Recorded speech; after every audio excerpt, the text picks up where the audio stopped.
Okay, so get this. It's all about CJ Gardner Johnson and the Eagles, right? So, the Eagles traded him to the Texans, which seemed like a simple money thing at first. But oh man, it got way more complicated. It turns out this trade, which happened back in March, was kind of a big deal because CJ was a key player when they won the Super Bowl. At first, CJ was all chill about it, posting online like, yo, this wasn't my call, but I'm proud of what we did, you guys.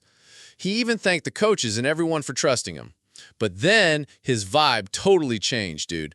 He started saying in interviews that he felt highly disrespected. Like, what more do you want from me? I led the league in picks. He even dropped his video saying the Eagles wouldn't win another ring without him, though he took that back later. Total drama. Then he goes on this podcast to pivot and spills all the tea. When they asked why the Eagles ditched him, he just said they were scared of a competitor and that you can't program a dog. He even talked about getting into it at practice. Like, if it's a live period, you got to compete, right? But they were calling him out for it. Plus, he felt like no matter what he did, they weren't happy. Smile too much, he's too much. Quiet, something's wrong with him.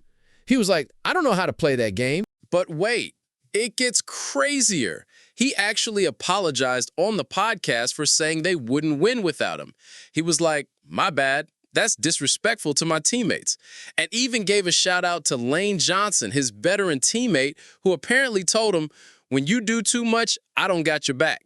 So he's like, my bad, Philly. If you win more rings, you deserve it. The Eagles, though, they're sticking to their story, money. Their GM, Howie Roseman, was all about keeping other key guys and managing the salary cap. Even an insider confirmed it was solely for financial reasons, and they wanted to get ahead of his next big payday. CJ, however, was not having it, saying it wasn't about the money and that the fans don't deserve that reason. And here's the kicker. CJ has bounced around a lot, like 4 teams in 4 years. Even though he was good with picks and breakups and stuff, he hasn't found that long-term gig. He insists he never had issues with teammates, though, saying, there's nowhere been a locker room where I had a single issue with a teammate. Now he's with the Texans, still processing the trade, but sounding pretty stoked for a fresh start and meeting new people.